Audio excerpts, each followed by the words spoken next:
নাঙ্গলকুটিয়ার Rowshan Rafiq academy ও বৃদ্ধ সেবা কেন্দ্রের উদ্যোগে খাবার ও কম্বল বিতরণ। শিরোনাম শুনছিলেন, এবার বিস্তারিত। আপনারা দেখছেন এসপিটিভি, দেশ ও মানুষের কল্যাণে। কুমিল্লার নাঙ্গলকুটির রওশন রফিক একাডেমি ও বৃদ্ধ সেবা কেন্দ্রের উদ্যোগে 250 পরিবারের বৃদ্ধদের মাঝে কম্বল উপহার প্রদান করা হয়েছে। মঙ্গলবার সকালে নাঙ্গলকুট জামান্স ক্লিনিক প্রাঙ্গণে অসহায়, দরিদ্র, বয়স্ক পুরুষ মহিলাদের নিয়ে দোয়া অনুষ্ঠান ও খাবার বিতরণ শেষে কম্বল বিতরণ করা হয়। নাঙ্গলকুট পৌরসভার সাবেক মেয়র AKM মনিরুজ্জামান খানের সভাপতিত্বে কম্বল বিতরণ ও দোয়া অনুষ্ঠানে প্রধান অতিথি হিসেবে উপস্থিত ছিলেন নাঙ্গলকুট বেগম জামিল মেমোরিয়াল বালিকা উচ্চ বিদ্যালয় সভাপতি বিশিষ্ট সমাজসেবক মোহাম্মদ বশিরুজ্জামান। এ সময় উপস্থিত ছিলেন বিশিষ্ট সমাজসেবক আহসানুজ্জামান, নাঙ্গলকুট জামান্স ক্লিনিক ও হাসপাতাল চিকিৎসক এনামুল্লাহ মিয়াজি, উপব্যবস্থাপনা পরিচালক আবু জাফর জাকির, ম্যানেজার মাহবুব আলম সিজার, সহ ম্যানেজার হাজী খোরশেদ আলম মিলন, আব্দুল মান্নান প্রমুখ। বিতরণ অনুষ্ঠান শেষে সাবেক MLA হাসানুজ্জামান খান, সাবেক সংসদ সদস্য ডাক্তার AKM কামরুজ্জামান, শিক্ষানুরাগী AKM শামসুজ্জামান সহ খান পরিবারের মৃতদের আত্মার মাগফিরাত কামনায় দোয়া মোনাজাত করা হয়। মোনাজাত পরিচালনা করেন খানবাড়ি জামে মসজিদ ইমাম হাফেজ নূর মোহাম্মদ।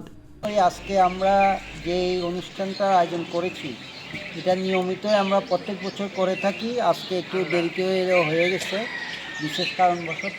আর পাশাপাশি যিনি আপনাদের এই সহযোগিতা করে থাকেন, যার মাধ্যমে আমরা এই সহযোগিতা পেয়ে আপনাদেরকে সহযোগিতা করে থাকি, উনি অনেক দিন থেকে অসুস্থ, কিন্তু এখন খুব বেশি খারাপ অবস্থায় আছেন। উনি ICUতে ভর্তি আছেন, ইতিমধ্যে আপনারা শুনেছেন।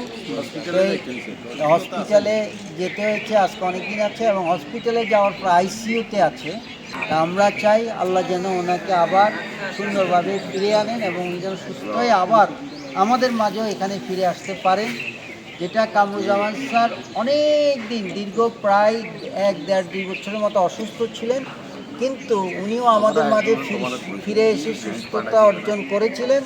কিন্তু সুস্থতা অর্জন করার পরও আল্লাহ ওনাকে দুনিয়াতে রাখতে পারেননি। উনি ভালো মনে করেছেন বলেই ওনার দরবারে নিয়ে গিয়েছেন।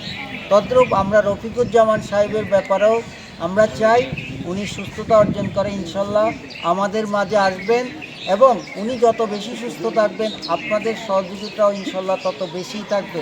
ICUতে উনি ভর্তি আছেন, উনি যেন সুস্থ হয়ে আমাদের মাঝে আসেন, ফিরে আসেন।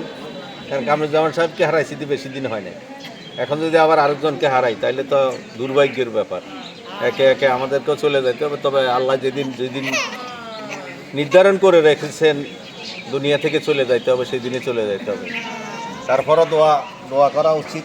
অসুস্থ যে কোনো লোকের জন্যই, যে কোনো পাড়া প্রতিবেশী, যত সমাজের যত মুসলমান আছে সবার জন্যই দোয়া করা উচিত, তাই না?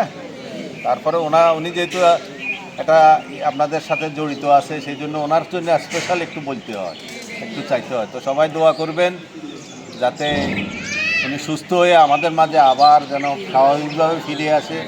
ওনাকে আল্লাহ যেন নেক হায়াত দান করে, যেন আমাদের ধারাবাহিকভাবে আপনাদের সাথে যে সম্পর্কটা আছে এটা যেন আজীবন চালু থাকে, তাই না?